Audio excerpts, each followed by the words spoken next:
What's up, everybody? We want to welcome you to Forgetting Walls. And I'm Keith. I'm Justin. Oh my gosh, Justin. It has taken us a total of 51 minutes.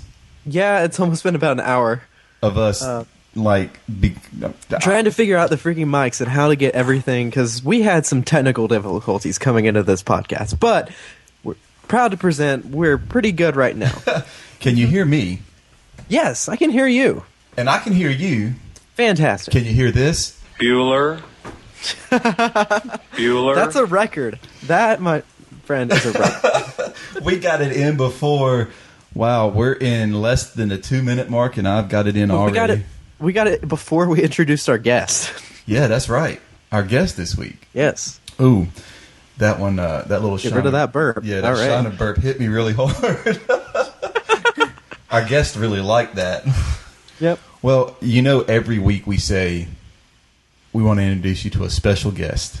Yes. Every week. Because they're all special in their own way. But this one is the most special that we've had on yet. And I apologize to all of You're the biased, guests. that's why. Well, of course I'm biased.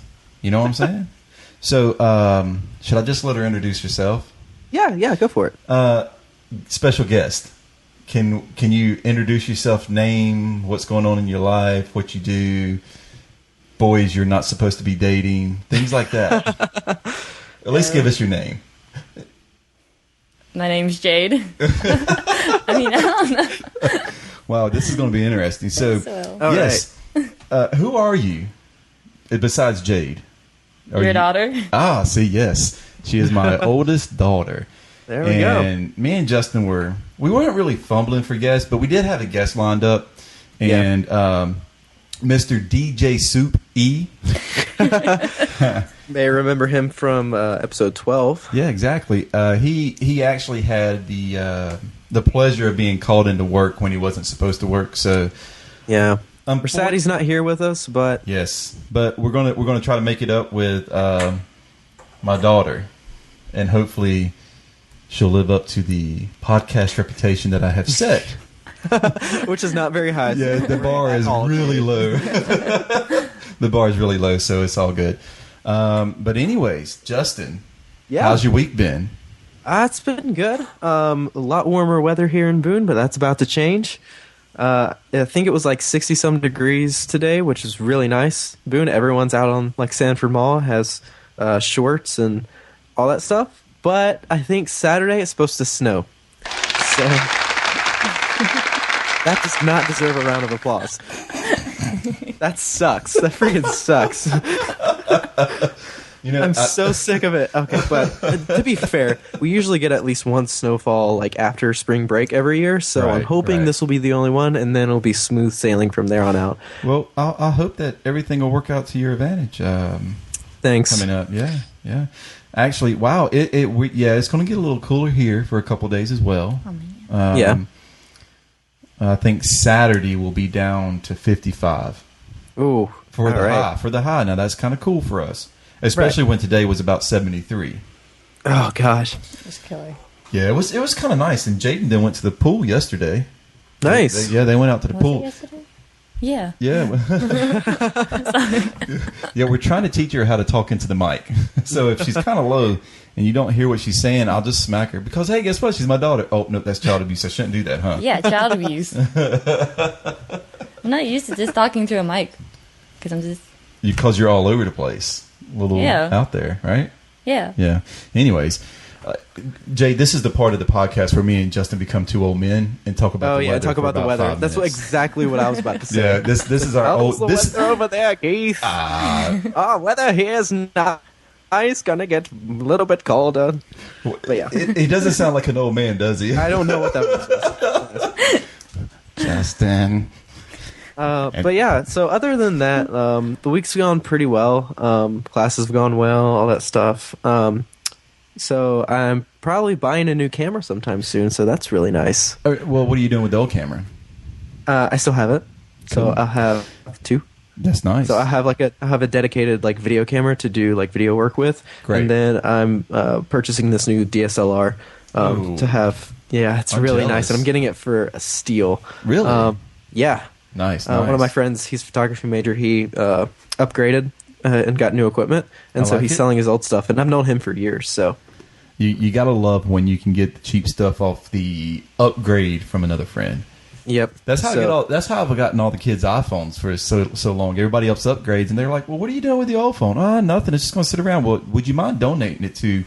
Would you There mind you go. donating it? I gave my last phone to Chuck. Yeah, exactly. And that's the thing. It's like, would you mind donating? Where am I donating it to? The Wilson Phone Fund. Absolutely. But worked now for that Jade's years. 18, and we actually purchased her first real phone. So she's always had an iPhone, right? Nice. And, yeah, Jade. I mean, you until had an sophomore iPhone for a year. while. Yeah. And then it was always my hand-me-down, though. Or one Gotcha. I built from scrap parts. I did a Yeah. few of Oh, those. nice. Yeah, I built a few of I those. remember when you did that. Yeah. Yeah. And then finally we broke down and said, okay, she's going to college next year, so we need to get her a real phone that we can count on for a little bit and has some insurance behind it, and it's legitimate. Nice. I don't know where I want to start tonight, but I do want to start with this. So last week, Jade, I don't know if you listened to the podcast. Did you listen to the podcast last week, Jade? No. My own daughter, my own flesh and blood. Let me ask you a question. I feel like that's the typical response though for people who come on the podcast though. Right? Have you listened to podcasts? Not yet. Will you start I've listening? been meaning to. It's like downloaded in my like iTunes queue, but I just haven't gotten around to it. I'll get to it soon. Well, and It's okay. The funny thing is I bet she'll listen to this one. No. I don't like listening Oh. to myself talk. Yeah, that's. We're gonna make another sure all your response, friends like, listen. people don't listen. To their own. No. Everybody's going to listen to this. I am going to plug you all over the place. Please don't. I did get her to follow us on Forgetting Walls at the Twitter Oh, site. very nice. Yeah, That's because he hacked into my Twitter and did it himself. Because I was locked out of it trying to put it on my new phone. And he was like, putting in my password and everything. And then he was like, oh, I'm just going to follow Forgetting Walls. I was like, oh. Nice. Okay. You like how I did that, right? Now she just like would share it with everybody else. I'm like, man, go on the Facebook page. All you gotta do is just like it, because there might be somebody on your Facebook page that might see something that they like or it'll help them. But I can't get my own kids to help me out here. It's like no support. I buy them all their food, put a house over their head, and look what I get. Well, do you want me out on the street starving? I don't know. Would you like us on the Forgetting Wall page? If I don't have any internet, how could I? Well, you got internet right now. You should get on your phone right now and You go. told me I wasn't allowed on my phone. Yeah, I did say that, didn't I? This is going to be a fun podcast. So anyways, last week we talked about a pastor by the name of Creflo Dollar, right? And we That's talked right. about the jet. Mm-hmm. So have you heard the word? The word is it a follow up to that story? Yes, it is. It's a follow-up. Okay, no, I haven't heard it. So me and my wife have been talking about it a good bit, because that's where the story, I really discussed it a lot with her, and she's like, well, Kirk Franklin, Uh-huh. you know who Kirk Franklin is, right? Yeah. Yeah. So he spoke out against Creflo Dollar. All right. Like, yeah, spoke out. Now I don't know the whole story. I didn't read the article, but what it basically sums down to is that Kirk Franklin spoke out about it, because I think Kirk Franklin listened to our podcast and said, you know what, those guys are onto something. So I'm going to speak out, and eventually, yeah. Creflo Dollar took down the crowdsourcing from his website. Huh. He is no longer raising money for that jet. Well, There you go. I'm not saying he's not going to still try to buy it. I don't know anything, but he has taken down the crowdsourcing part. There we go. So You heard it here, folks. That's right. Forgetting Walls Walls. shut down. Creflo Dollars. Forgetting Walls takes down Creflo Dollar. That's a headline right there. Yeah, and that's such a lie too. That's such a lie. Do you ever feel like, and I know this is such a anti-reformist thing to say, but do you ever feel like, some of the things we do, it's like, man, God's just going to strike us right down and send us to hell. I really hope that doesn't happen, and which I don't believe that. Right. But I do know that, pushing the envelope is fun. Oh, yeah, definitely. So what do you think about that, Justin? I think it's good that he at least took it down, because I remember when we did the story about it, like, it had already been out for like a few days. Right. And people were all up in arms about it, but he still had the freaking thing on his page, like, where people could still donate to it. Right. So I'm glad that that's finally taken down, at least. But yeah, go Kirk Franklin. Yeah, right. And I don't know if it was directly because of Kirk Franklin, but I'm sure with him speaking out, there had to be a little bit of a right. I guess he had to sit back and think about it. You know what I'm saying? Mm-hmm. What do you think about that, Jade? About a pastor? Did you hear about Mr. Creflo Dollar? I know you're in high school and you got your whole show choir and cheerleading things and all those crazy things you do and all your little friends. And do you hear the big news stories like Creflo Dollar trying to buy the $65 million jet? No. Thanks for your input. You're welcome. Well, anyways, there's something else that came up, and I told you I had something, right?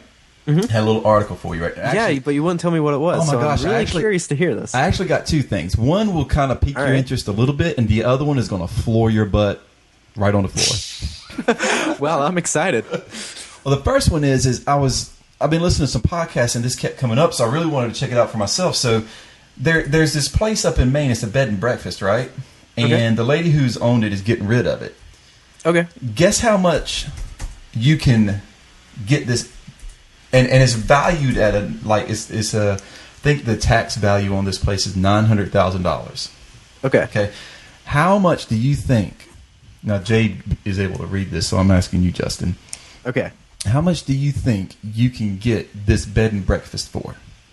Okay, so it's valued at like $900,000? Yep, $900,000. I'll give you two guesses. Two guesses? Yep, two guesses. Okay. Anywhere near 500,000? No. Up or down? Can't tell you that. Okay. Beep. Got to beat that one. No worries. It was a whisper. Yeah. Let's go 300,000. Wrong again. All right. So tell me what it is. You can get this bread and breakfast for $125.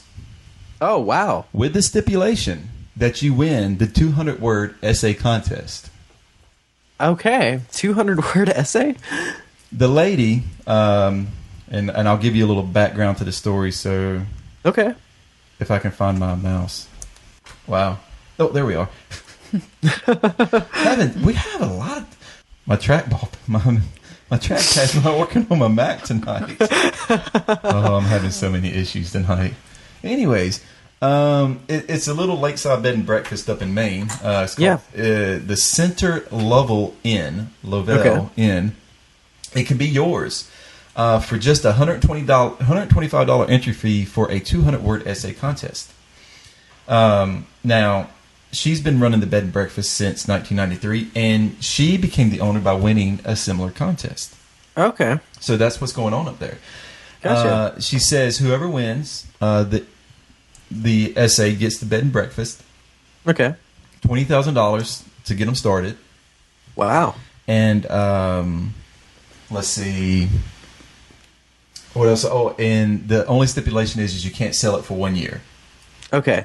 Yeah, that's what I was going to ask, because, do you have to like promise to keep it running as a bed and breakfast, or because that was one of my questions was, could someone just enter it and then get it and then sell it like immediately? Yeah, you have to run it for 1 year. You have to keep it up for 1 year. That's one of the stipulations. Okay. Now you think, well, what in the world? How's she going to make her money off this? She's $900,000. But they're expecting her to make like $1.5 million off the entry fees. Oh, I see. So, very smart. Very smart. Very smart. So what do you think about that, Jade? You want to enter a 200-word essay contest? I don't have that kind of money. at all. But if you had the money, would you enter it? No, because I can't write essays. That's fair. So who's doing your writing at college? I don't know. Probably just send them back down this way. Be like, can you correct this for me? Yep, that's what good old mom and dad are for, right? I think Keith would just send it to me. Yeah, exactly. I'm like, here, Justin, check this out and send it back to me. That's what we're doing. We got a little. We hope nobody from JWU listens to this. I'm just playing. We know Jade will do her own work. She's actually pretty good with that. I mean, you know, she has people help her correct because, you know, she's not too bad of a writer. I'm just bad at spelling. Yeah, spelling and grammar, you know, those things. Like me, Justin knows. Yeah, I'm the same way. I give Justin my stuff to correct, like when we write blogs and stuff, and he's like, "Yeah, your grammar's horrible." I don't say it's horrible. I just fix certain things. It's okay, Justin. It's okay. I mean, I spelled a word wrong 6 different times in 6 different ways. Yeah, that's right. The same word. She's writing her senior. What was it? Knowledge. Yeah. Yeah. She wrote the word knowledge, misspelled it all. You know, it's all 6 times, and each time was misspelled differently. My friend thought it was very impressive. Yeah, that is impressive. That works for me. But like, none of the times were spelled right. you didn't even go with the law of averages. 1 out of 6, right? Anyways, that so I thought it was interesting. You know, the bed and breakfast. Yeah. I thought it. You know, I keep going to the wrong pad. I've got major issues. We don't have to do a complete dump. I might have to do an update. I think Mac is wanting me to do an update to the software, gotcha. So that might be. Well, I haven't done an update in so long, and mine's still running fine. Yeah, but I kind of keep up with everything, so because of all the software I use, I try to keep up with it, because if something goes out of date, I'm like kind of wrapped out. But anyways, enough about the boring stuff. So yeah, now there's this other thing. Since you're a reform man. Oh, yes, bring it. I found this website. Okay. Have you seen the Martin Luther meme going around? No. I'm aware of Martin Luther memes, but I don't know of the specific one you're talking about. Have you seen the insult memes? Yes. There's actually a site, just as a little side note. There's a site where you can go, and it's called like Insult Me Luther, and what you do is you hit the button and it gives you an insult. You are the cousins of the Antichrist. Yeah, exactly. And he gives you an insult, and you just go, "Insult me again, Luther," and it just gives you another one, because he was a very sour fellow. Yeah, and I've got the reason I'm asking is because I have the site up. Okay. And I figure since you're such the reformed man, I wanted to see if you could handle some of the insults that one of your reformed fathers, would hurl at you. So I'm just going to go through, and we might have to bleep out some words, because from what I understand, though Luther was a great theologian, I believe, to an extent, you know. Yeah, I mean, if you want to call him a theologian, I think he was. Yes. One of the guys who really pushed the Reformation movement into its place. Some would say started it. Yeah, you know, made it helped jumpstart it. Yeah, you know, someone who really like kicked the Catholic Church in the booty and said we're not going to do it that way anymore. Right. However you want to look at it, I would call him a very bar-friendly person. Okay, interesting. In a fight that would happen in a bar with words. Yes. So here, Jade, you devil and Hanswurst are in this matter a particularly silly worst to lie so shamefully. And I'm like, I have no idea what that means. No. Not a clue. I'm like, that's interesting. Because he was actually writing to a man named Hanswurst, and he was going against him. So I guess he was insulting Hanswurst. It seems I must have liars and villains for opponents. I'm not worthy in the sight of God that a godly and honorable person should discuss these matters with me in a Christian way. This is my greatest lament. Wow. Insult me again, mister. I have it up too. You are like mouse dropping in the pepper. Give me another one. Oh, gosh. Yeah, but it's really... I love it. I discovered it probably about like 2 years ago. And there's another one, I think for Shakespeare, if I'm not mistaken, where it just gives you, it's like, insult me again. And it just like throws out like all these random things from their writings. So it was interesting because it wasn't like It wasn't like something that was just little. You have set out to rub your scabby, scurvy head against honor. I wish I could. Man, okay, here's one. I got a really good one. All right. Even if the Antichrist appears, what greater evil can he do than what you have done and do daily? You are ignorant, stupid, godless blasphemers. Yep. Now I know where church these people who put up church signs get their inspiration from. Get their material from. Good old Martin Luther. And yeah, man. And then you think about the people who were named after Martin Luther. Martin Luther King Jr. Yeah. You know, I beg you to put your glasses on your nose or blow your nose a bit to make your head lighter and the brain clearer. Yeah. I'm like, oh my gosh, this guy was just... You condemned the Holy Gospel and replaced it with a teaching of the dragon from hell. Yep. He is great. And he called people out, man. Yeah, and the funny thing is that this is all in his writing. Yeah. You are idiots and swine. I mean, you're a gross, ungrateful clod worthy of being numbered among the beast. Mm-hmm. And that was from the book A Sermon for Keeping Children from School. Mm-hmm. Oh my gosh. So anyway, I think everybody should go out and check out the Martin Luther insult generator. It's great. It's just good, clean Christian fun. And for all you Christians who think we're wrong for saying and doing this, he's the reason you're in the church you're in right now. Yeah. Protestant people. Yeah. You know, you're like a herd of swine being invited to the table of a prince. You understand not such an honor, but only ravage what is set before you, even soiling the prince. Wow, man, his stuff. Yeah, and I also think it's a good example of how we often put these like ancient. I mean, a lot of Christian like theologian nerds, including myself, tend to put all these like ancient old, dead dudes on these pedestals and be like, oh yeah, they had everything figured out. They were great. Like they were they were so close to God and they were connected. Then you read this and you're like, whoa, all right. Well, here you go. Now for all our Christian friends who go, you got to have you need to keep your language pure and undefiled. Well, yeah, Martin didn't do that at all. Here's my favorite one. All right. This is my favorite one because this one just sets everything in perspective for me, okay? All right. I can with good conscience consider you a fart ass, an enemy of God.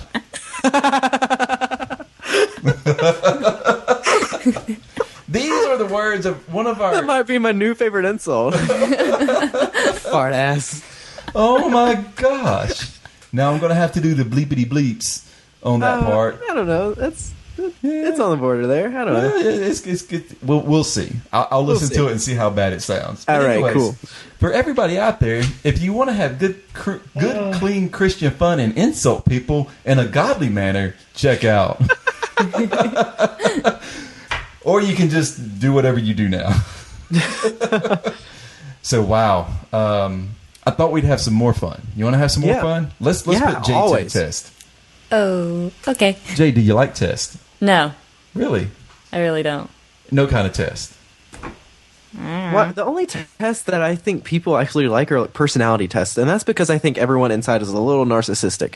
But like those personality tests, like or BuzzFeed quizzes, like what Disney princess are you, or what like type of guacamole are you? It's like everyone always takes.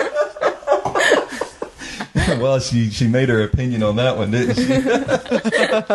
I should have done that. I should have did like, which Bella Barton are you? Right. Because she would have loved that one, wouldn't you? Yeah. Yeah. And what is that from, Jade? Pitch Perfect. Pitch Perfect. But guess what? I got a different one. I was like, we like we said, we was going to have somebody else on tonight, and he wasn't able to. So it's not like Jade's the fill-in. We were going to have Jade on at some point but it just worked out that she could be on tonight with us. So we figured, we're coming up, and we wanted to have, we was going to do like a hardcore music quiz with Brooks because he's such a music guy, right? And I still wanted to follow that that flow of doing some type of like little trivia quiz, right, with Jade. So I was like, what is something that Jade really likes that she might know a lot about besides her iPhone? And I said, there's a perfect movie that I think we could do with her. And one of the lines is, I'm sorry that people are so jealous of me, but I can't help it that I'm popular. and as that quote was running, Jade was mouthing it perfectly. Jade, your first, the question that will open everything, what movie was that from? Mean Girls. Mean Girls, yes, because... All right.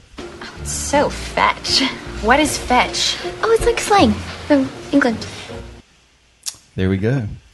So anyways, I said, let's do the hardest Mean Girls trivia questions ever. How well do you really know Mean Girls, Jade? Are you ready? Justin, I'll let you chime in too because this one is great. What was the first word uttered in the film? Oh, jeez. Is it you, this, don't, sure? Jade? I don't know. It's a 1 out of 4 chance. Dun dun. I think I have stumped her. I'm trying to think of that too. Dun dun. What kind of question is this? It's the hard. I think I know it. I think I know it, but I'm gonna let Jade go first. Pick one. You get to count of 5, 4, 3, 2, 1. I don't know. You? Okay, I think. Do I? So am I playing too? Go ahead. Okay. I think it's this. It is. It is this. Oh yes. I was thinking between that one or like you or this. Justin is 1 up on Jade. Oh, come on. All right. What word does the homeschooled freak spell? Oh. Is it xenophobia, Xerxes, xylocarp, or xylitol? Jade? Mm-mm. Do do do do do do do. Gosh, this is so Thinking hard. this one. I told you it's the hardest Mean Girls quiz ever. Why'd you do this That's to the me? whole point. That's how I felt doing my midterms today. I was like, what is this? It's good to know that, Jade. That you are having a hard time in your midterms. She doesn't know the words. Oh my gosh. Pick one. You got the count of 5, 4, 3, The second one? 2. Xerxes? Justin, Watch would it you be like the first one or something. Oh, that one. Justin? Did we lose Justin? All right. Xylocarp or something like that. No, I'm here. Xylocarp. Good. I thought we had lost you for a second. Yeah, we're having a little bad internet feed there, so that's all. So Xylocarp it is.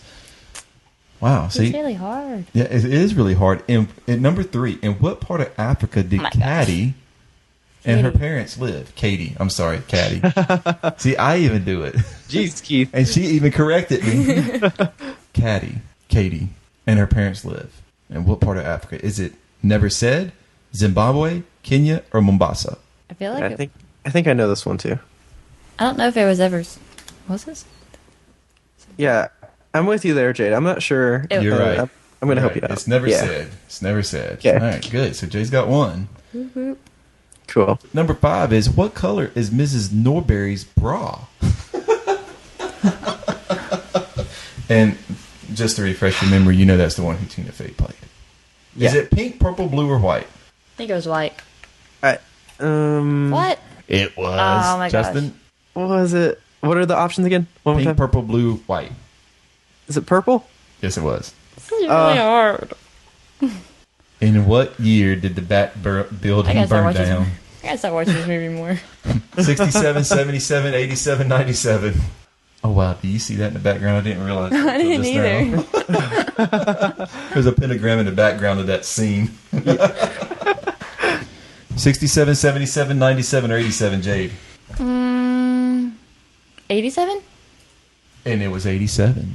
Very Damn. nice. All right, on Jade. I don't know how I feel about that. I'm getting some of these. Which Missy Elliott song plays when Janice is introducing the plastics to Caddy? Get your freak on, pass that Dutch, work it. She's a bee. I I know it's not the first one or the third one. So what do you think? I don't know. I don't know any other songs. Those are the only 2 I know. Take the guess. Yeah, I have no idea on this Second one. one. It was a second. Pass that Dutch. Hey. There you go, Jade. She's on a roll, people. She's on Roughly, a roll. well, I think we're roughly Yeah. about tied. Yeah, we are. We actually are. We're tied up. Well, no. Yeah, you are, because neither one of you got the Yeah. credit one. So y'all are 2-2. Which one of the following is not a Regina George? All right. Which one of the no? Keith has to do. I'm not being a very good host today. Which one of the following is not a way Regina George is described by her classmates? She's flawless. Her hair is insured for $10,000. She does not. She does car commercials in Korea. Her favorite movie is Varsity Blues. Check, check. 1. Check, check. 2. Too much time. Too much time. Hold on. See I how think she it's treats she's me? flawless. She's flawless. Justin? It's really hard. You said something about like car commercials in Korea, and Yeah, I don't remember anything about that. I remember about the hearing something movie. about a car commercial. Okay, so but I don't know if it Jay was. says she's flawless. And It was. It was. She does car commercials in Korea. I knew it was. All right. All right. What is written underneath the plastics table on Janice's map of the cafeteria? Beware. Beaches. Demons. Skanks. This is such a Christian quiz. I know, right? Oh my gosh. Shoot me now. I can't even believe I'm doing it. Yeah, I don't know this one. I don't know the second one. Beware. Ah. Which is not a Jeez, plastic how long is rule. this quiz? I don't know. This is the last one. Okay. Which is not a plastic rule. You can't wear a tank top 2 days in a row. You can't wear hoop earrings. You can only wear your hair in a ponytail once a week. You can only wear jeans on Friday. The second one. And she is right. Because she only course said that's she's the right. question. Oh my gosh, that was the worst quiz ever. Because it was just too hard, you know? Okay, so I don't know how I feel that I got that many right. Yeah, I think it's less about how you feel than how I feel. Because this is an To be ongoing fair, epidemic. I've only seen the movie, I think, like twice. Look, I've heard the movie 100,000 times just because it's played in my house religiously for some reason, and I know a little bit about it. I mean, Yeah. I know some things, you know. And my favorite quote from the movie is how I feel about middle schoolers after they get saved. How they really go after the passion and the love of Jesus and how they treat other middle schoolers. You know how I talked about how middle schoolers are really passionate? Right. You know, like this. And on the third day, God created the Remington bolt action rifle so that man could fight the dinosaurs and the homosexuals. Amen.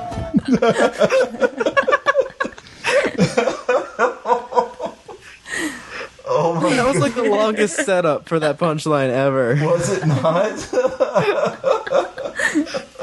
I thought you were actually going somewhere with that, and then you just throw in that clip. Oh my gosh, that's so much fun. You know what that deserves, right? A little. Thank you. Thank you very much. I accept this on the behalf of. Anyways, so yeah, that's All right. That was a whole lot of nothing and nothing. Pretty much. 36 minutes of nothing. Yep. Thank you, Jade, for helping us just do nothing. You're welcome. So, anyways, we were, you know, I would say brainstorming. Oh my gosh. You know, one of these days I'm going to actually record this properly, and I'm just going to put clips up every time Justin does something really silly with his hair so people can see. Matter of fact, I'm just going to do condensed clips of Justin hair. Oh my goodness. Y'all don't understand what I deal with here. Just cannot find good help, man. No good help. Anyways, we were discussing before we started tonight in the direction we wanted to go. And since we're having Jade on tonight, we really, you know, because we're all about trying to bridge the gap, close the walls. And one of the things, me being in youth ministry for a good while and still have a heart for youth and a heart for college kids, and, you know, and really want to see that connection be reestablished between the church and those in those age demographics. You know, especially now that we see all these statistics about how college students after or youth after they graduate high school are departing the faith and departing the church and these things, and and since like the blog I wrote. Yeah, exactly. Just like the blog you wrote. If you don't know what I'm talking about, check out our website, forgettingwalls.com. Shameless plug. Shameless plugs. We love shameless plugs, right? So Jade's looking at me like, what are you talking about? Well, Justin just finished the new blog post this week. It talks about, you want to introduce the title so everybody know? Yeah. So the title of the blog that I just wrote is called It Starts With You, Vanity in Student Elections. Now, the blog I was talking about before, what Keith was talking about, was about college and experiences in college. Yeah. But this one is about specifically student elections. It was a good post. Yeah, thanks. And about how we shouldn't put our trust into one individual or group.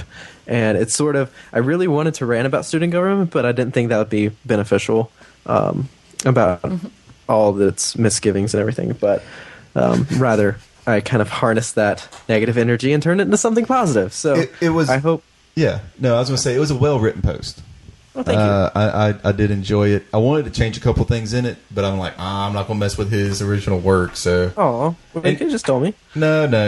I mean, it wasn't nothing major. It was just like, I would have said this, but then again, it wasn't my experience, so I didn't need to say nothing. But as I was reading it, and Jade will get a good laugh out of this.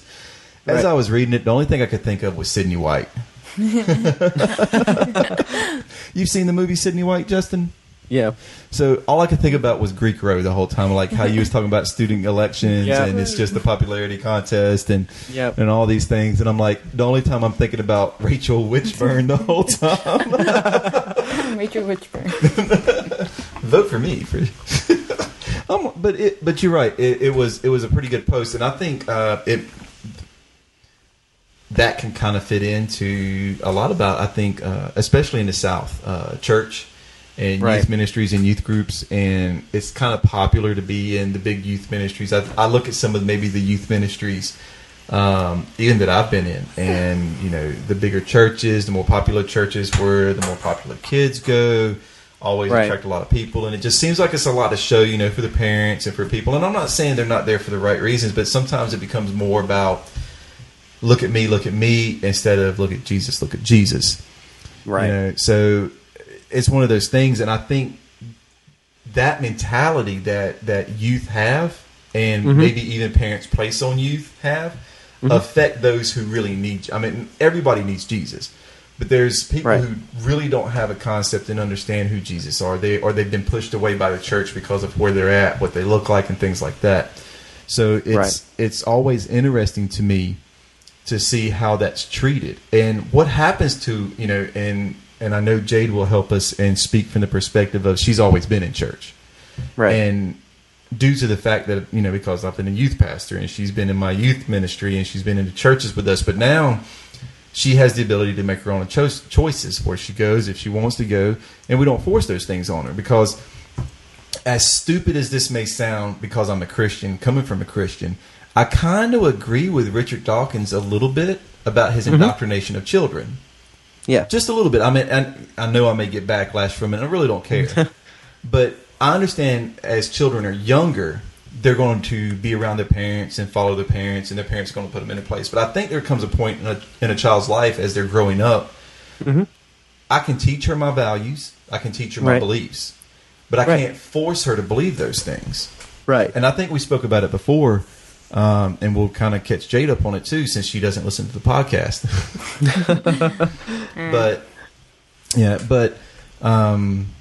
We talked about, people can't be forced into loving Jesus, being a part of the church, and those things. Those things have to come on their own volition. They have to be able to believe those things on their own.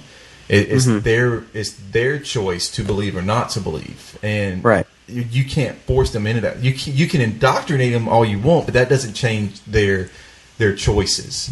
So we kind of leave it up to her. I mean, she's 18 now, and she's going to college, and she has to make those decisions on her own. Am I scared that she's going to turn away from the faith? No, because I believe she has faith, and all those things. But how she feels about church and where she goes, those things may be very different. Right. So let's do this. Jade, tell me,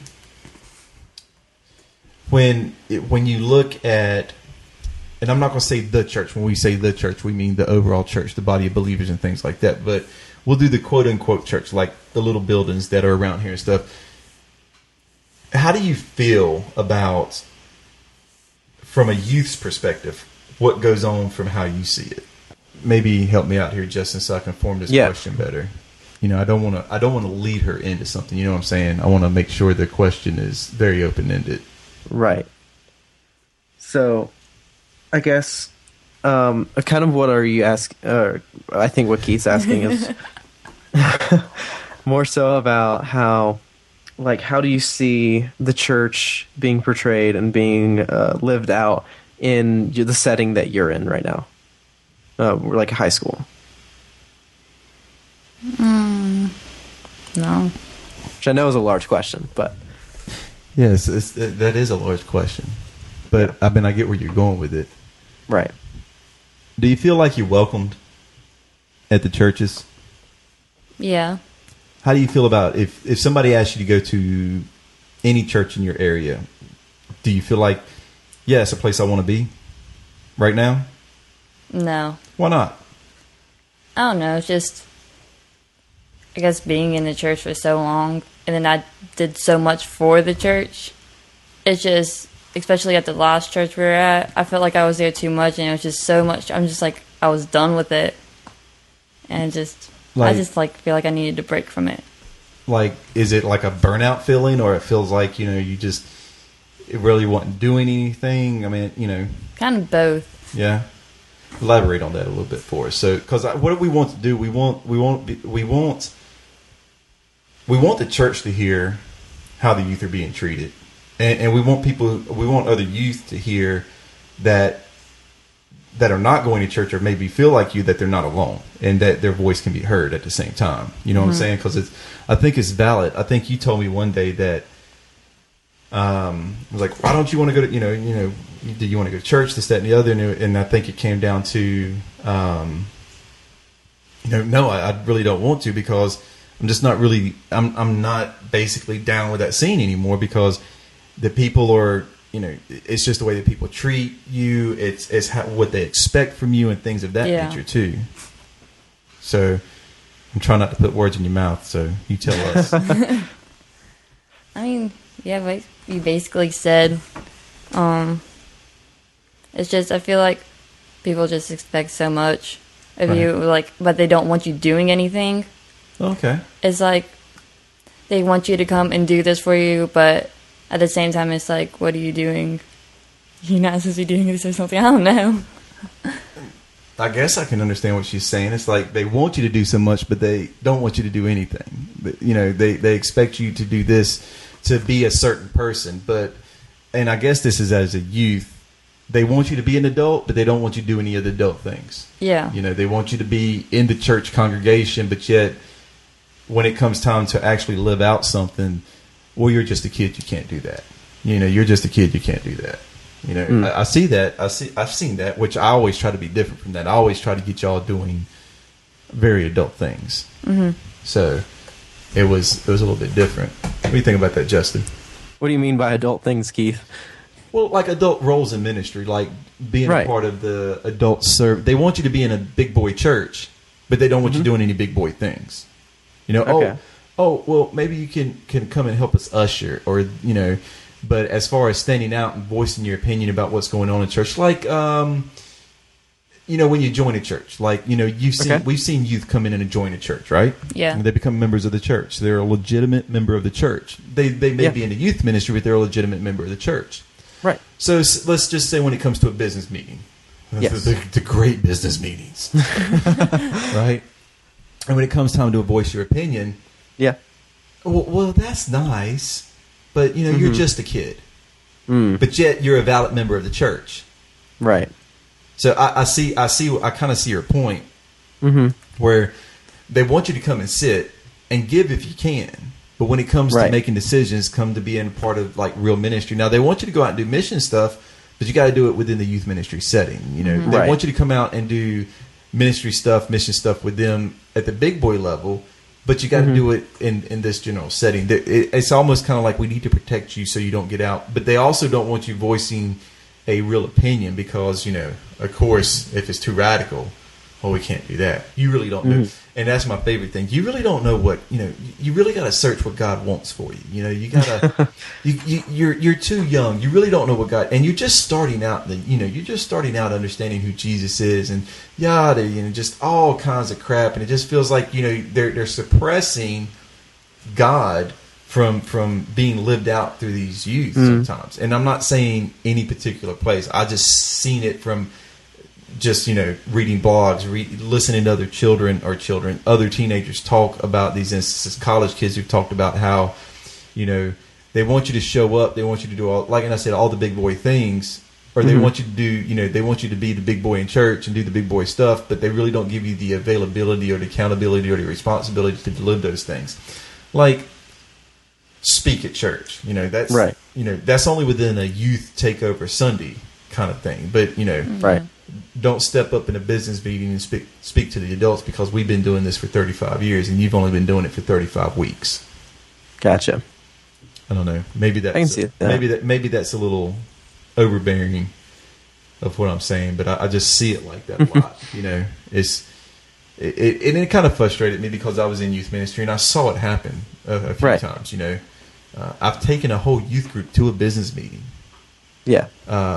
Way back in my early ministry days, and it was the ugliest thing I've ever seen. And then when the youth try to speak up, oh, you're not a member here, or you don't know what you're talking about, or it was just that mentality. But yet, they wanted them there.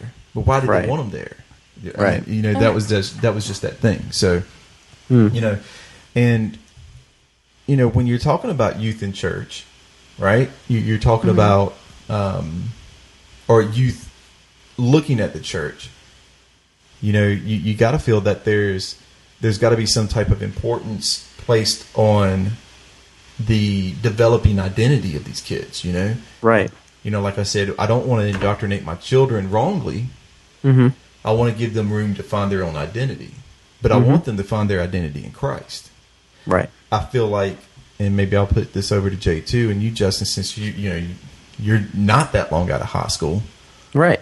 Do you feel like, and I'm not saying all, I'll just say maybe in general that the quote unquote churches, these congregations, do you think they place more importance on to try to shaping a youth's identity into the Christian that they think they should be, instead of letting that youth find their identity? All right, I'll go first.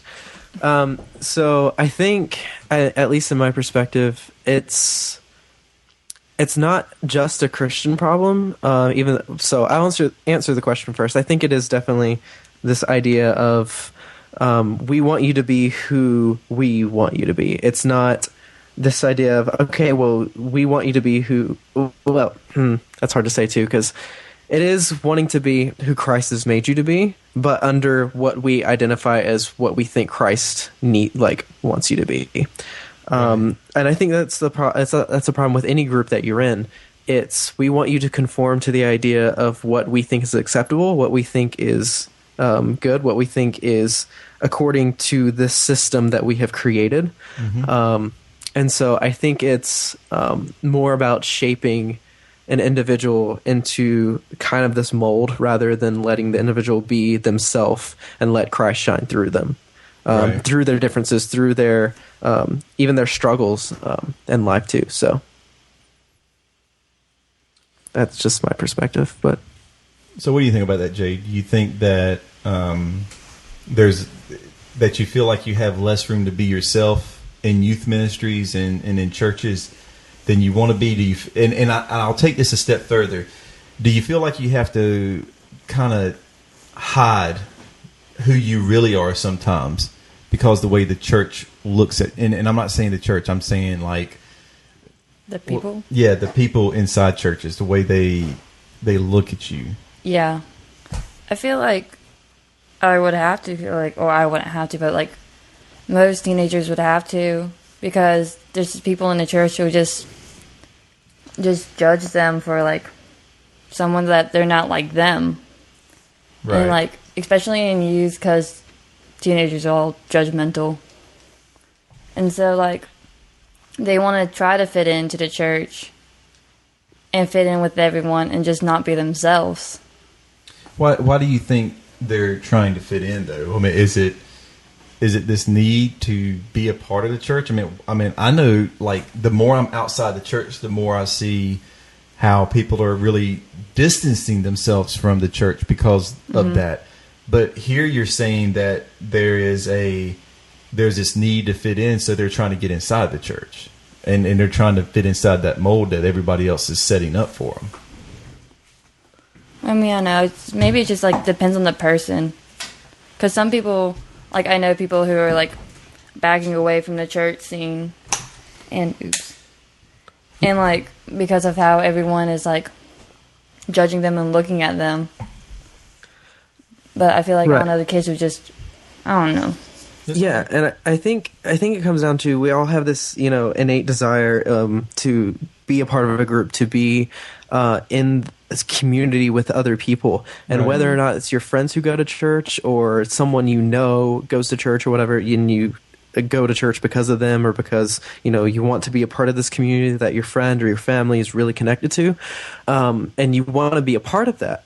But there's not a lot of room in a lot of traditional churches, and I'm going to very generalize here. I'm not saying all churches, but this is just a stark generalization. In a lot of churches, there's not a room to grow and be yourself. Because, I mean, I hear all the time, even people who try different campus ministries here on college, they're like, well, I like the worship of Crew, but I don't really like the worship of RUF, but I like the message of one place or the other. And, like, I feel like in RUF, like, I'm so used to raising my hands while in Crew, or in any other campus ministries, raising my hands and worshiping, and then I get to RUF, and it's like, oh, I have to, not move, we're singing hymns, and it's just so different. And there's this sort of alienation, and I'm not saying that that's necessarily wrong, but it can really be a deterrent to people who have never been a part of that culture before. Yeah, and I think there's a lot of emphasis on being like everybody else in a certain group. Yeah. I saw it in my youth ministries that, and I'm not saying the popular kids. In my youth ministry, there wasn't an emphasis on the popular kids, quote unquote, like you see in schools. But what I see is this, it was an emphasis on the kids who were really growing close to God. And I wasn't saying they're the popular kids, but those are the kids who are always around, the ones that were always up front, the ones who were always like knocking on my door, the ones who were, constantly showing up at everything. And these other kids who were coming in, they were seeing, it wasn't that they were getting this attention, right? But they were always around me and the other adults and some of the older kids. So all the other ones, they were like, well, let me do this. So you would see these kids who have never raised their hands in their life, coming up front and raising their hands. And, they were getting on their knees and praying. And I'm not saying it wasn't real, but a lot of it I saw was only in those instances because these kids that were with me, like the ones who were like the older ones and stuff like that, they were always doing those things. But it wasn't until those kids kind of crossed over and came where we were at that they started doing, where the other kids saw them doing that, raising their hands and getting on their knees and getting face down, living that life, that they started doing it. Right. And it was like, I felt like I needed to fit in, but I always try to teach that, you have to be your own person in Christ. You have to find who He wants you to be, and not who you need to be because everybody else is that way. But my question is do you feel like there's more pressure placed on you from your peers to be like them, or do you think there's more pressure from the adults in these places that put that pressure on you to fit in, to be like everybody else? And that's for either one of you. Yeah. I think my initial reaction to that question is, I think a lot of the pressure just comes from ourselves. I don't think it comes from necessarily either. because I've never. I mean, a lot of people might have had the experience, but I've never really had the direct experience of an adult telling me, "Well, you need to do this, you need to do that, you need to conform to this standard." I've had like subtle hints of that, but I've never been directly addressed like that. Okay. And I think with peers, it's even less so because because a lot of us around this age group, me and Jade's age group, that we've grown up in this sort of postmodern context where it's okay to be who you are, and it's because everyone is still trying to figure out who they are and still trying that we realize we don't have all the answers and don't really know most things. And so there's a lot less pressure, I feel like, from peer groups, at least certain peer groups, where we all recognize that we're trying to figure this thing out together and we're all kind of scrambling for that. That's good points. Jade, what do you think? I don't know. I guess it just, like, I feel like the adults, like, it just, I guess, depends on, like, who your parents are and, like, who you know, because, like, I know, like, most parents would want their kids to, like, be in, like, the groups and stuff and go out and do all these things with them and try to, like, keep them active in the church and stuff, even if, like, they didn't want to, because, I don't know, just to be like, oh, my kid goes to church, my kid's a good Christian kid, he does all this stuff. But do you feel like that's pressure? Do you think that's the pressure from the adults trying to make them that way?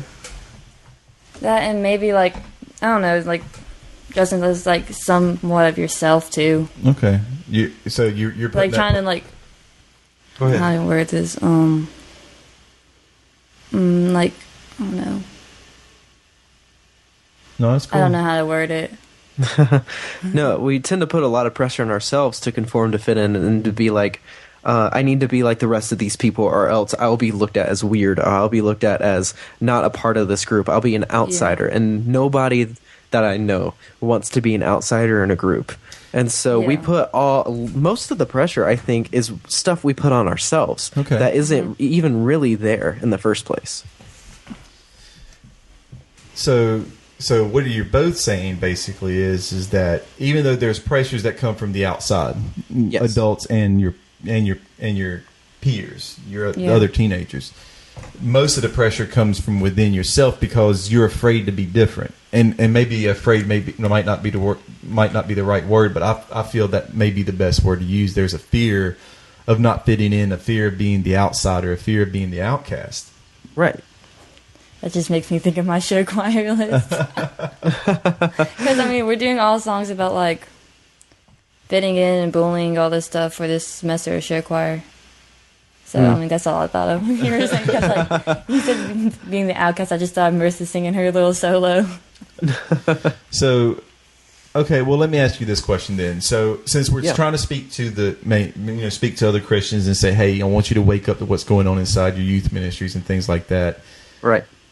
What's a good direction for churches to go, we need to free this up? You know, we need to keep this from happening because we don't want kids to have this fear of not fitting in, to have this fear of being, okay, I'm different and nobody's going to speak to me, or I'm going to be on the outside looking in. You know, what should we be teaching? I mean, because I know what I would teach. I know how I would try to address that, because even though you may speak about it and you teach about it, it's not always going to, come through and live through kids, because I think teenagers still have this ability to be a part of this community that sometimes is not really who they are as an individual. Mm-hmm. So is there something that, adults can do from the top down to make it easier, Jade? I mean, do you think that it's possible to break those fears through teaching, through understanding or learning? I think so. So what would help, Justin? Right.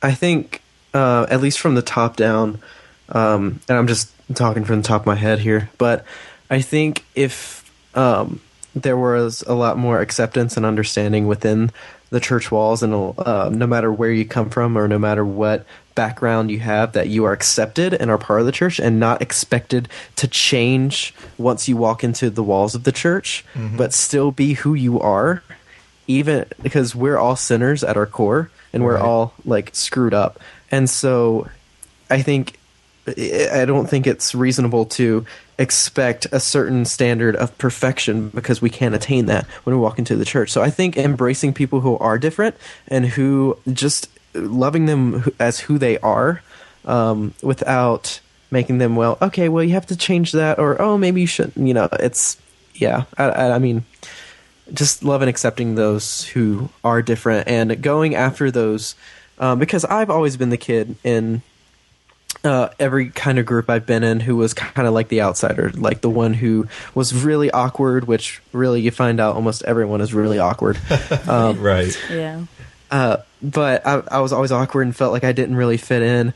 And some of the people who like I've become really close friends to are the people who sought me out and like who, even when I was awkward and kind of on my own within that group, they came after me and were like, "Hey, I care about you. I see you. Right.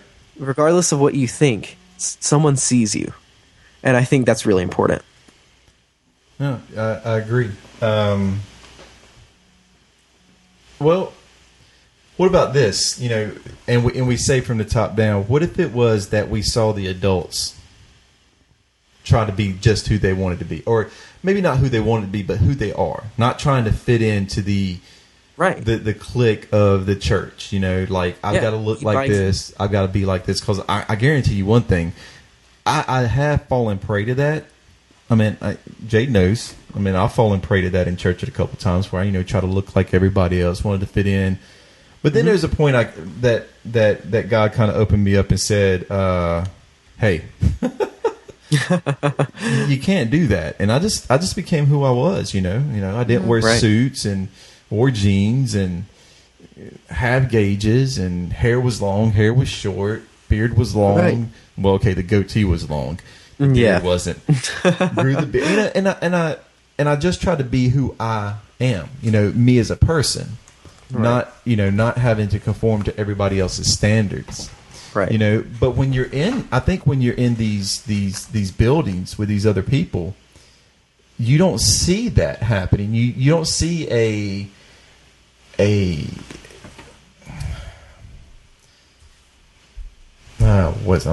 you don't see a desegregation of the cliques. Okay, right. You see everybody trying to fit into one. Right. And there's always little pockets around the big clique where everybody's trying to fit in.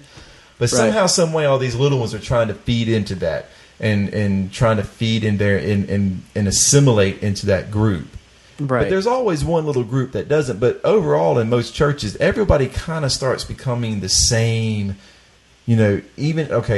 Let me put it like this. Okay, so let's just say church has this one crowd, and they all have money. They're not like super rich, but some of them are kind of super rich, and some of them are well off, and some of them, are living very comfortably.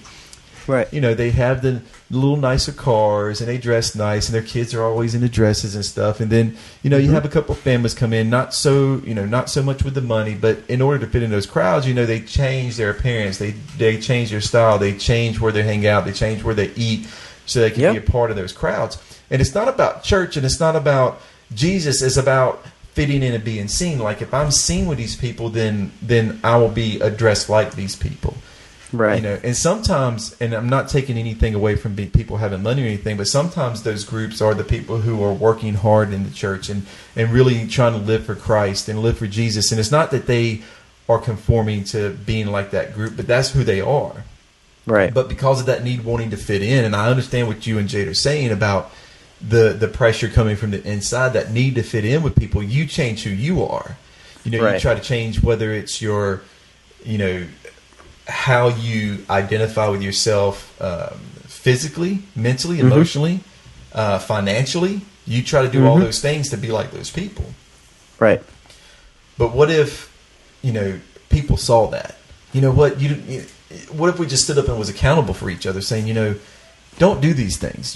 Listen to what we're saying. Be your individual self, because that's who God created you to be. We're individuals. I think a household of kids, right?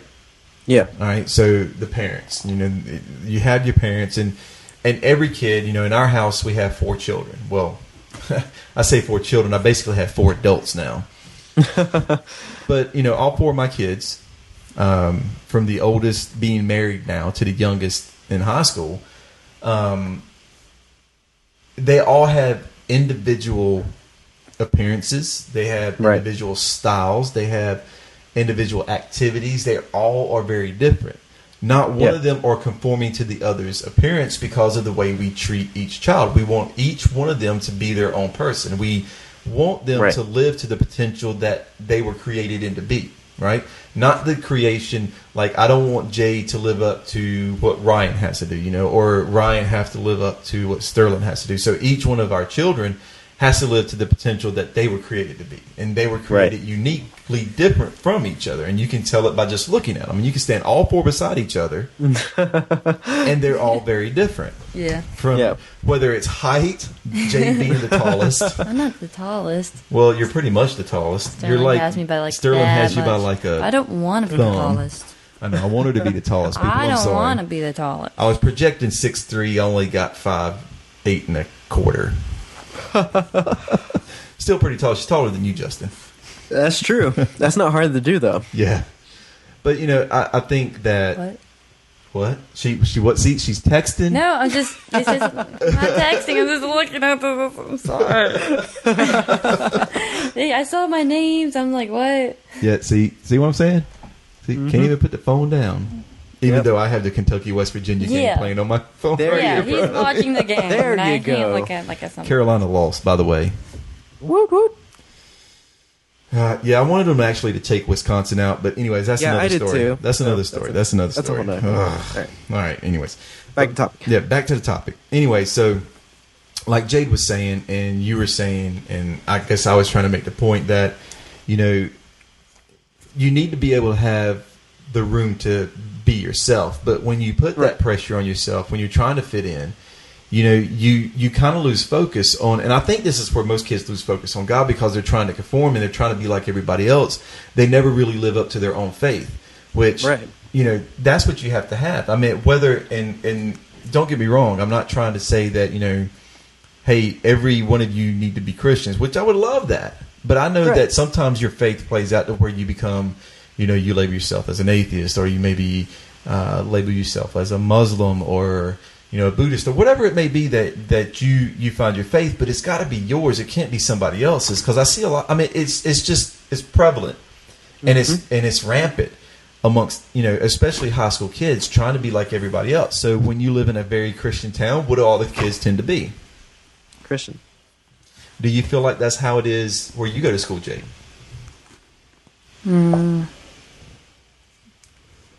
Yeah. You feel like and I know it's not a Christian school. No. But do you feel like more kids identify with like Christianity and church than not? Yeah. And how do you see that though? I mean, how do you see that play out?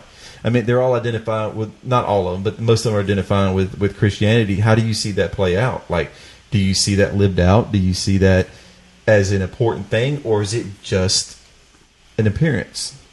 And some people, I do see it like they do try to live for God, and then some people, I don't. Is it a majority thing, living for God? No, it's not a majority. Like, so, go ahead. It's just like a few, because I really don't see it in a lot of people. Like, I know a few who are like, I think are genuine, but like, I don't know, I'm not so sure, but I know like a majority of it, they're not acting the Christian, like a Christian way. And I will say this, that nobody can like perfectly live a Christian way. Yeah. We understand that. But there is a point to where you can see somebody, really believes and is just going through the motions. And we also believe there's a place in that for too. And hey, don't get me wrong, I've seen people just going along with emotions being an atheist and have no real conviction for it. And because you have to have conviction to be an atheist. I mean, there's real conviction there. You got to stand by what you say you believe in, or right?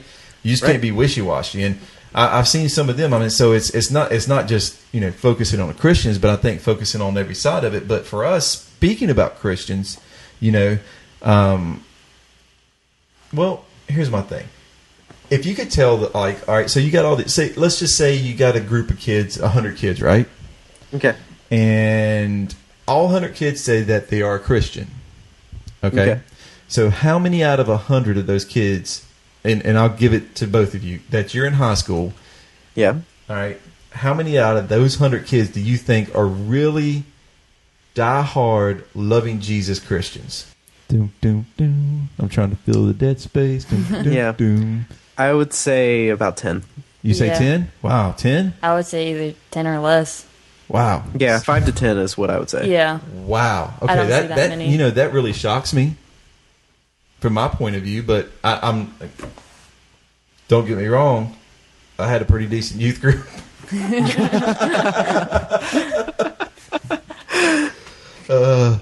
I mean, I would say there was more than 10 in our youth group that was diehard for Jesus, but then again, Well, yeah. I could be wrong. Yeah, you're asking out of 100, though. Yeah, I know, Yeah. out of 100.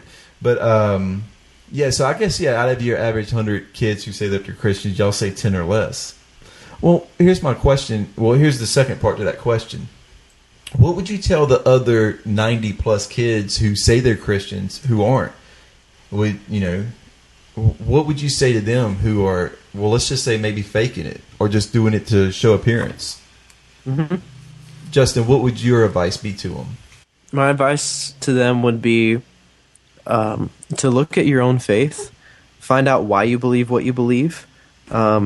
Really, a good test would be just to ask them to articulate the gospel. Like, what is the gospel? And I almost guarantee you, a lot of them will look at you very weirdly and be like, "Wait, what?"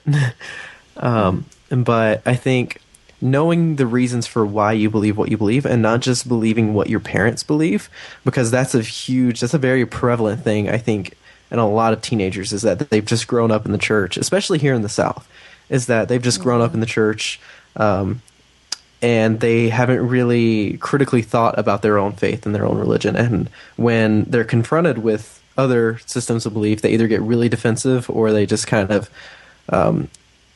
they're really discombobulated and confused. So, understand why you believe what you believe. Okay.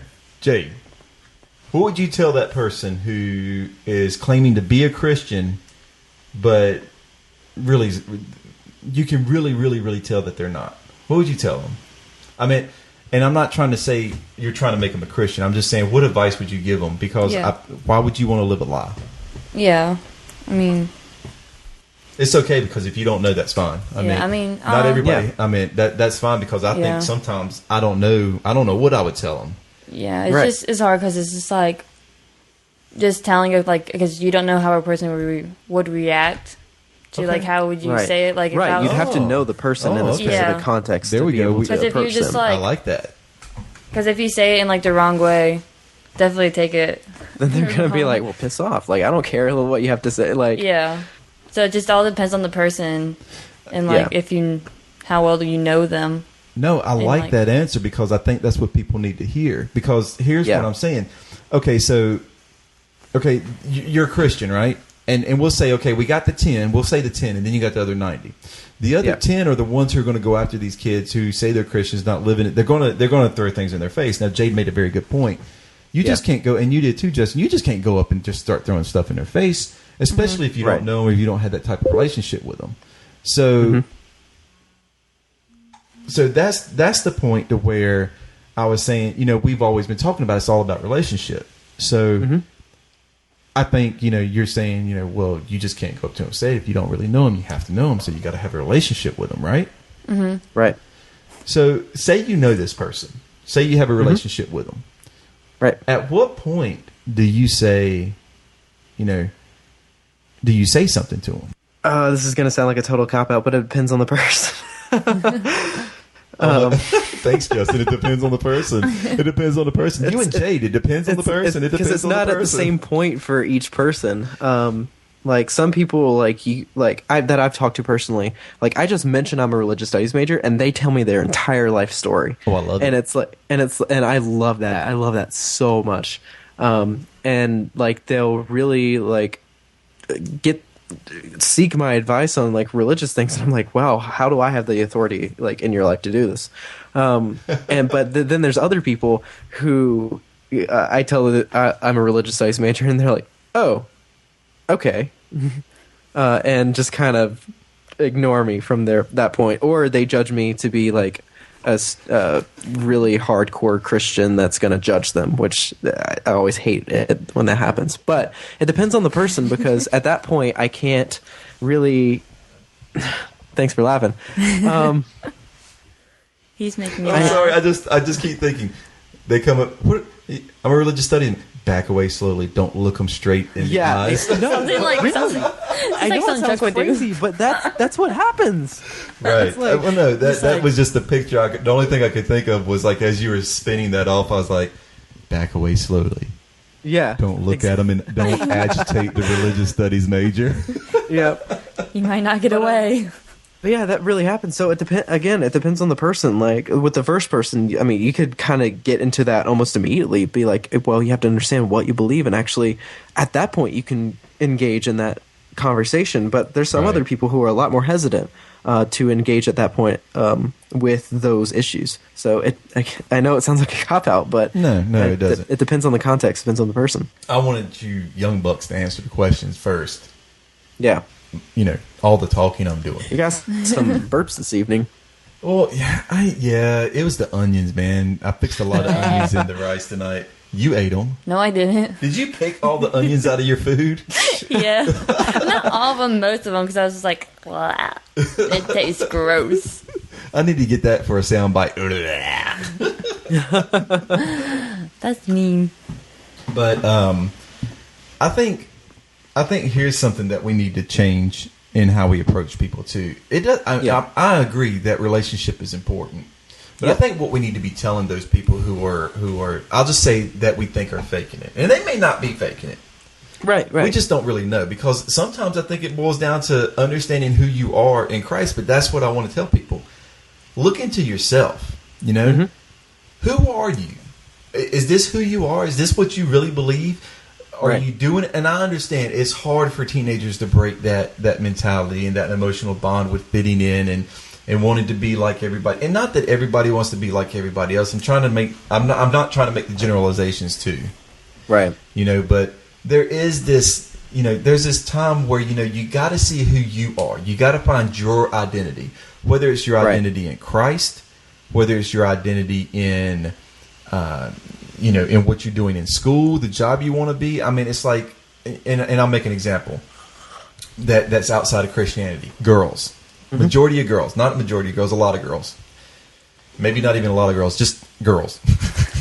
All right.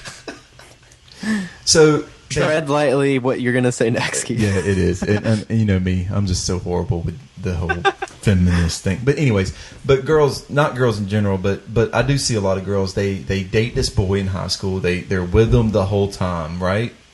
And it could be college girls too, whether high school or college, and they get with this guy and they really think they love him, and they may love him. They may have that real emotional bond with him.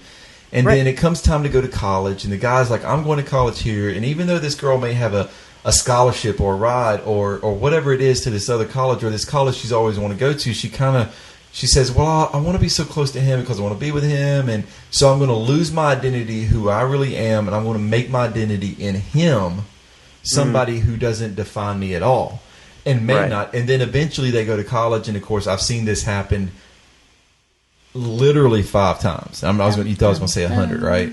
Right, yeah. But I have seen this like legitimately 5 times where girl goes off to college with God. The girl ends up leaving that college, transferring to another college because they break up. It's not where she wants to be. It's not the school she's supposed to be in. It's not what she's going to end up doing. And therefore, here you go, the girl's there. It's kind of the same thing. Everybody gets hyped up into this. And don't get me wrong, I love Jesus and I love the church.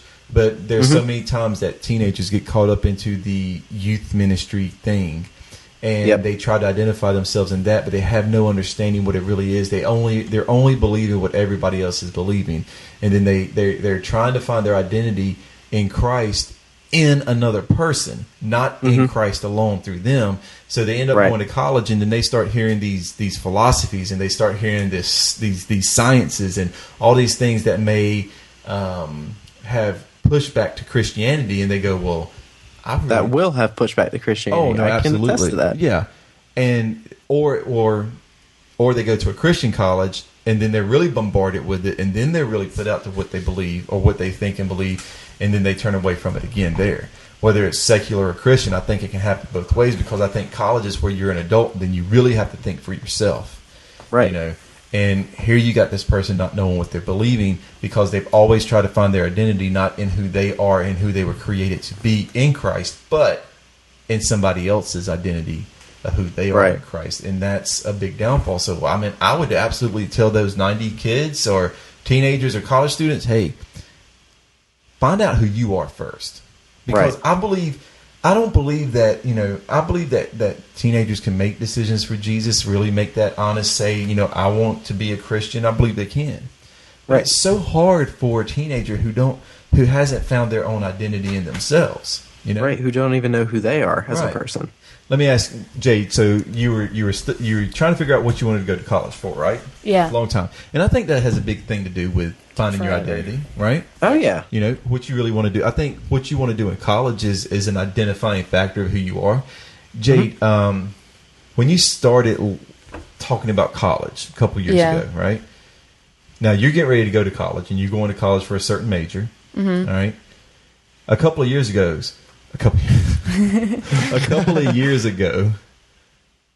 the thing that you wanted to go to college for, is it the same what you're going to go for today? No. How many times has that changed? A lot. So, and let me tell you, it'll probably change again. Well, it better not. I hope not. I think Jay's got hers down. Okay, that's good. I think we're good on hers. But the funny thing was, it wasn't until she stepped back from, and I think a lot of stuff she was looking at was because of stuff that I was doing, her mom was doing, other people were doing maybe. And also the fact that she kind of liked it, but she never really got into the experience of it, because she saw, you know, that it could have this, you know, I guess, fun quality to it almost, you know, that it looked appealing. And it did have, you know, a good job prospect and things like that. But she had to really step back and look at herself. What is she like? Who is she? And then finally she settled on that college major. You know, right? Yeah. I mean, how many deep looks in the mirror did you have to do to understand who you were before you came to the place where this is what I want to do? I mean, was it overnight? No, it definitely wasn't overnight. Because, like, I had a major, and it was computer, like, programming and everything. And then, like, I realized, like, halfway, like, I don't know, sometime towards the beginning of the year, that that's not what I really wanted to do anymore. So, like, it took me a few months to figure out what I really wanted to do. And, yeah. Well, and, you know, her mom set her down and said, look, I want you to look through a list of stuff, and I want you to think about the things that really interest you, that really grab you. Because I think those things that, like, you know, you, Justin, you know, when you were going to college, you know, you had to look at the things that grabbed you, interested you, and the things that, you know, you said, I'm passionate about this, and this is something I can see myself doing for the rest of my life, you know. I love this, you know. And that's what we wanted for her, because we didn't want her to go through the same things that I've been through in my life. You know, like, oh, I'm here and I'm there. I mean, I've done like 100,000 things. We've talked about all the things. I mean, I've driven big rig trucks. I've worked heavy equipment. I've worked on tobacco farms. I've been in the military, you know. I've drawn houses. I've done siding. I've been in youth. I mean, all the things I've done in my life. And I'm like, what is it I'm passionate about? Guys, I'm passionate about forgetting walls to help us make this real. Go and rate this podcast. Here's a shameless plug for the podcast, right? Nice you little like that. You like that segue, didn't you? But that's the thing, you know, it's like, you know, there's so many youth out there who are struggling because they don't know who they are. And I think parents have an issue with it. They don't want their kids to be individualized. They want them to be like them. They want their kids to grow up how they want them to grow up. That's a problem. You got churches doing the same thing. You got to be like this. You got to go here. You got to do this. And when you put all that pressure on a youth, what do you expect them to do? You know, it eventually will break them down. Right. So I don't even know if we really covered what we need to cover, but I think we said some good stuff. Yeah, I think so. What do you think, Jade? Yeah. Yeah. Yeah. So I'll finish with this. We'll finish with this question, and Okay. Justin already knew the answer from you because you're already in college going to church. So, do you think when you leave for college, Jade, that your faith is going to be as important to you then as it is now to you? It's such a good question. She had to look at the ceiling. She's deep in thought, people. I'm trying to understand the question. What I'm saying is that is your faith with Christ important to you now? Yeah. Will it be? Do you think it's still going to be that important when you go to college because you'll be away from your parents and your friends and all those people who kind of instilled that belief system in you? When you become your own person, is that something you're still going to search for? Yeah. This is a loaded question, people. But I don't know, like it will be, but I probably won't be like, I won't be doing as much for it because I'll be challenged, like worried with school and everything. Because I mean, it is important, and I do want to go do all that stuff, but I do just want to focus on my schooling. Do you think and you'll get all go to that. church when you go to college? I would like to try to. Okay, that's good. Yeah, and it's really interesting, just from personal experience, when you first get to college, because you have to, I mean, if you do plan on going to church, like, you have to go out on your own to these places you've never been, and it's a terrifying experience at first, Yeah. but once I find that most people find like a place where they feel like they belong in like their church Right. body, and it's like you get to own it. Like, this is my church. This is like my family, my local church body. Like, and it's such a really amazing thing. Well, Just offering some encouragement there. Well, you should have felt like that anyways, because that's how you started at our youth group. It was yours. Yeah. You started young. Justin didn't have any parents there. It was just Justin shows up. Oh wow, that was great. Yeah. I love that. Okay, it's gone now. Great. So you'll hear me twice. Sorry. The echo. That was it's me. not. It was it you? No, thanks. Justin. Yeah, that was me. Sorry. Thanks, Justin. No problem. So just say it again. It's fine. But so that's encouraging. That's encouraging. It's encouraging me because I'm the dad here. Yeah. I mean, I'm dating myself. I have an 18-year-old kid that's getting ready to haul off to college, even though I've already had two haul off, sorta. To nowhere. They're still around here. One lives right down the street. One lives still in this house. Oh, that was good. Harsh, Jade. Harsh. I mean, it is what it is. Fight words. Oh my goodness. So let's 1:30. Let's So we have about 10 more minutes. Yeah, well, it is what it is with us. Oh yeah. So Do you want some news stories that I found? oh my gosh, I would love some news stories that you found. All right. So I found 2 articles this week. Actually, I lied. Today I found these 2 articles. And one of them is really interesting. I found it's I found it on CNN, and so it says Russia proposes world's greatest superhighway. Oh, that sounds like. Hold on a second. Like, okay, you got to keep going because I'm speculating here. No, yeah, search it. This thing is a massive, massive highway that starts at New York City and runs up through. It goes to London. Hold on a but second. Hold on a it's second. weird the way it goes to it. Hold on. So it's from Russia. Yeah, it starts I in meant New from, York I meant and then from goes New York up to through. London. Yeah, then it goes up through Alaska and then across the Channel and then all the way through Russia, through Europe, up to London. And the thing looks insane. They haven't started building it yet. It's just a proposal, but if they really pull this off, so I did some calculations earlier today Yeah. about how long of a trip that would be if you just drive Oh it. my gosh, I'm looking at the map. Yep. What is that? And so That's what he's talking about, Jay. Pay attention I to know, your I mean- microphone. I don't know what he was talking about. I'm just that's like crazy long. Oh yeah, I just pulled up the map and it's like it's got the dots of London, Berlin, Moscow, and then Yeah. Like that's insane. But oh my gosh, Why it is is. that? So- Why? and do so it that way? I did some calculations just through like Google Maps. Yeah. And altogether it's roughly about 300 hours Oh my god. of driving, which is about 12 and a half days of straight driving. Couldn't do it. That's a road trip, baby. That I That know is that's a what I road was saying. trip. So, Okay. take into account with like, sleeping, staying places, it would take roughly about a month, I would say. Yeah. Well, the funny thing is I remember my wife was telling me they did a road trip across country, and it took them like 2 weeks. Yeah. And they stopped at all the like great places to stop, and I'm like, Oh, whoa. yeah. This is not stopping. Yeah, that's Except not stopping. eat and sleep. Do it all in the car. Maybe pee. And you're eating in the car. Eating car, Yes. sleeping car. Well, here's my thing. I'm looking at this super highway, right? So like you said, it starts in New York, and it goes up to like Edmonton, Canada, and then it goes into Alaska, Yep. across the Bering Strait. Yep. What is that? Yulin, whatever it is, in Russia, and then from there to Moscow, across Siberia. Most of it's in Russia. Yeah, most of Yeah. it's. Well, yeah, I guess since Russia's like ginormous. Then Berlin and same. London. So here's my thing, okay?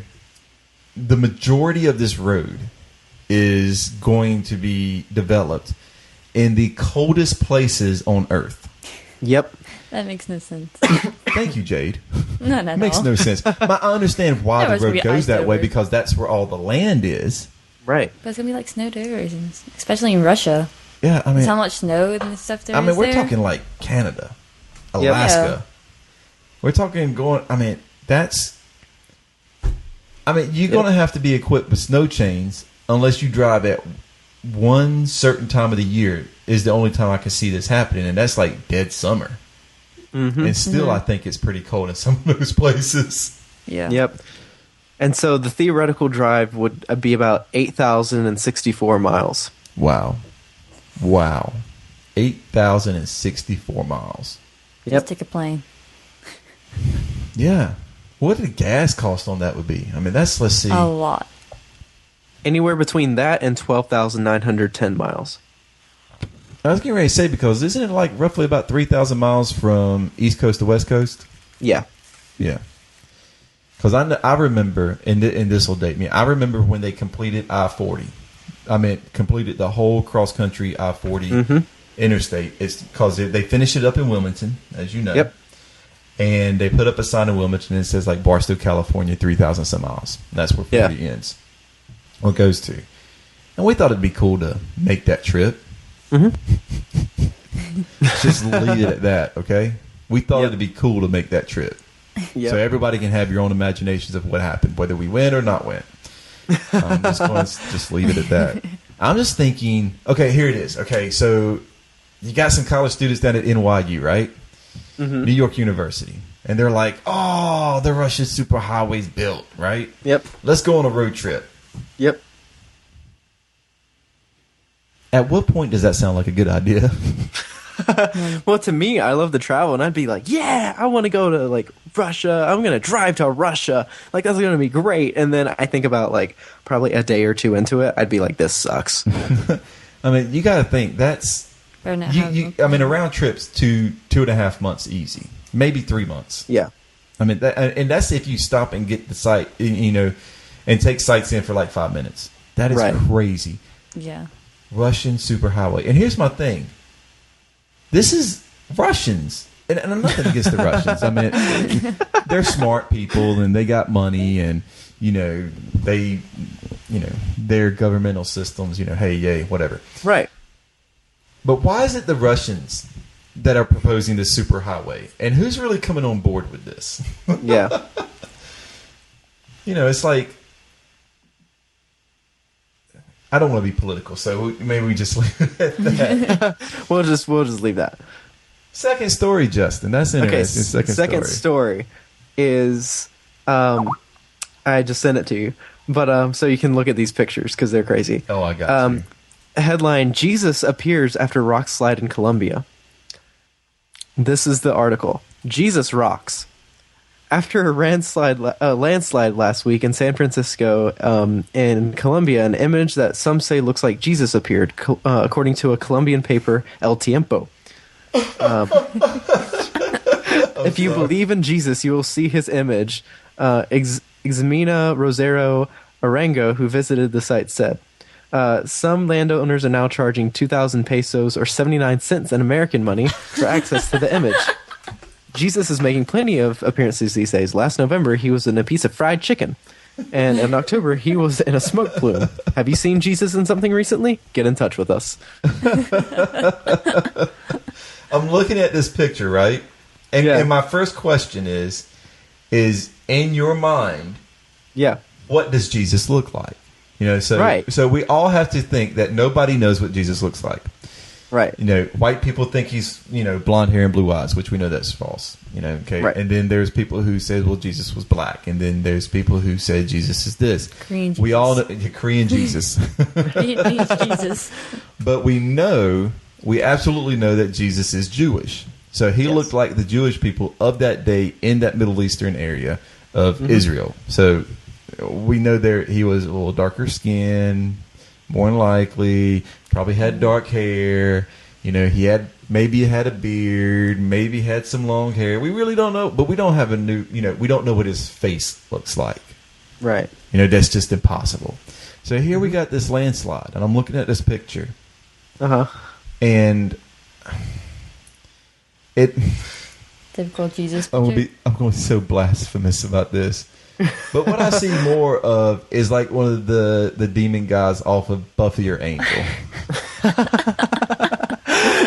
Yeah, I can see that. I don't see Jesus here. I would look at this, and the only reason I can see the face is because I know I'm looking for a face.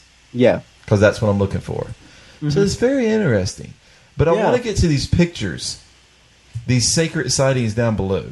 Yeah. The bird turd Jesus. Yep. This is what I got. The bird turd Jesus. Yep. Somebody... When I see this, I looked at it and I was like, oh, it's a picture of a lion. Well, that's Jesus, right? The It lion doesn't of look like Judah. a lion from here. What does it look like to you, Jade?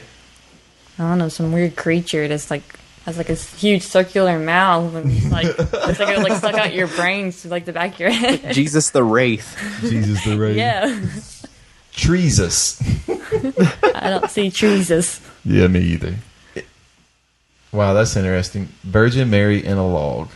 Yeah. Divine hairdo. Oh my goodness. The divine hairdo. Her curls, after post chemotherapy, when her hair grew back, in her curls, it spells out God. That's just great. I love it. That don't even make sense. I don't even see anything up there. Jesus in a hotel window. Yeah. Looks like Just it look at the next one. Oh my gosh. What in the world? It's Jesus' dog butt. Isn't that like blasphemous? Isn't that like blasphemy? It's on the edge there. Holy mole. Jesus taco. Yep. Oh, holy mole. Yep. Jesus Mole. taco. Okay, that's interesting. See, It just looks like a storm. It looks like clouds. Yeah. Now Crab shows image of Jesus or Osama bin Laden. We can't tell if we're seeing Jesus or bin Laden. What's this? Yeah. Jesus appears on a stingray. It's just, Jesus, was that a sock? Yeah, it was a sock, I think. Jesus on a cliff, yeah. Jesus in a Walmart receipt, kudzu Jesus. I mean, this is the problem. People are looking for Jesus in all the wrong places. It's like Buckwheat says, looking for nub in all the wrong places. Looking for nub.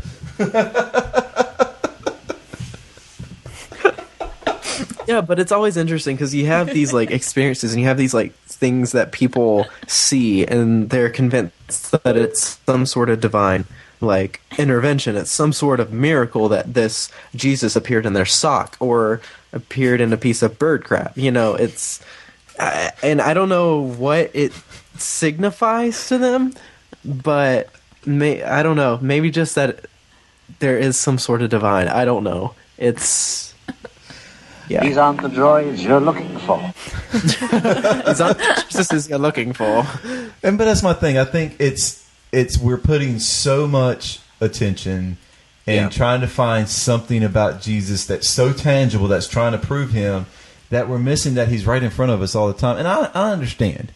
I understand that there's a lot of people in this world who don't believe in Christ. Yeah.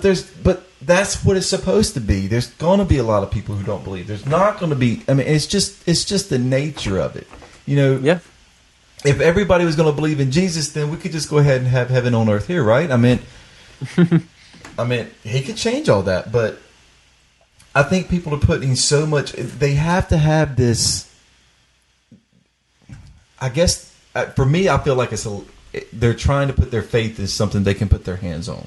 Right, something tangible, because that's a lot easier too. Like it's you can touch it, you can see it. Even though I wouldn't recommend touching some of those things. But it's something tangible, something that we can sense, and it's much easier. That's why idols were such a huge thing. It's like people who look up in the sky, and there's a cloud floating across the sky, and it's shape of a cross. Right. Oh God. Or the wind blows, like, propaganda, or beautiful eulogy signs and symbols. Right. I wish I had a clip of that to play. That'd be great right now, wouldn't it? Mm-hmm. But just edit it in post. Yeah. No, I'm not. No, I know. That's why I said it. Yeah.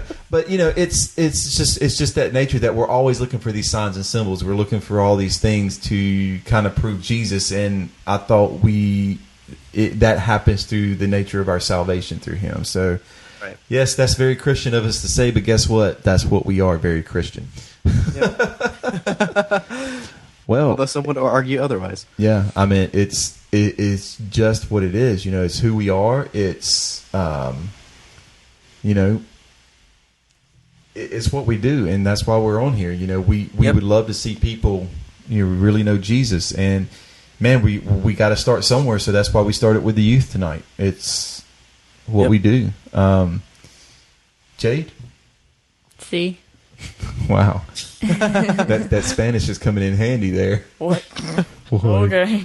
That Spanish didn't do anything for me. Took 3 Spanish classes. The last one was honors, and I don't know anything from it. Are you done with Spanish 3? Mm-hmm. Was that last semester? Yep. How many Spanish words do you think you know? I don't know. I can say, may I go to the bathroom? Could you say that? Now? Yeah, right now. Puedo ir al baño? Okay. I wouldn't have known it. I may have to learn that. Because, all the guys I work with speak Spanish, and that's fun. Would you like to have any final thoughts on today's episode, Jade? No. Yeah. Wow. Brought her on to talk, and we got a little animal sounds coming. How you doing? A lot of good sound bites. Yeah. I'm going to definitely probably pull some of these and be like, I got this one. Oh, man.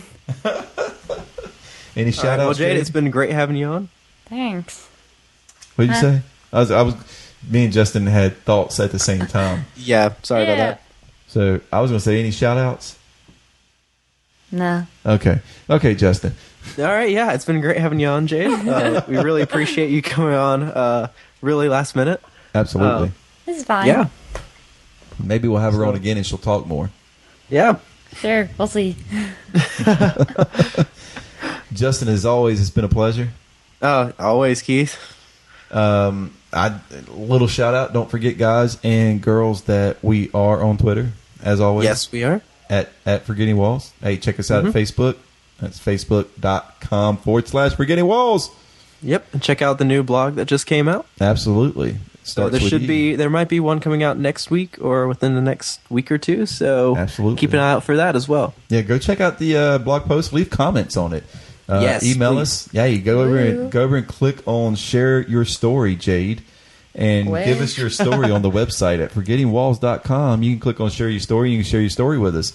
If you want to leave us comments, feedback on this episode, go over to the podcast section on our website, like I said, forgettingwalls.com, and leave us a comment.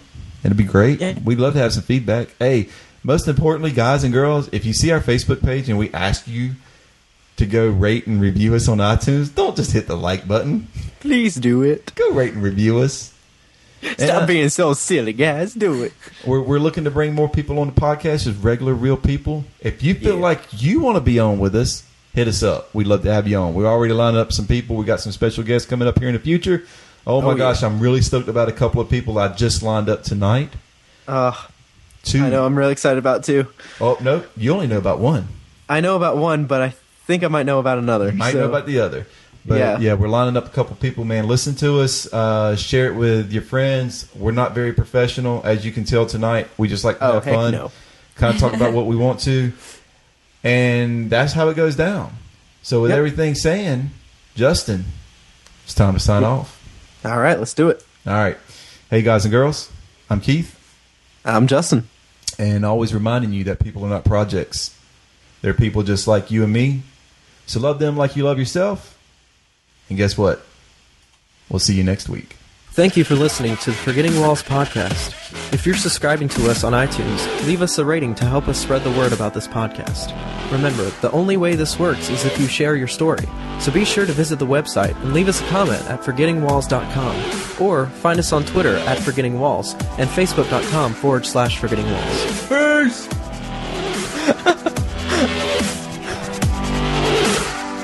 I find your lack of faith disturbing.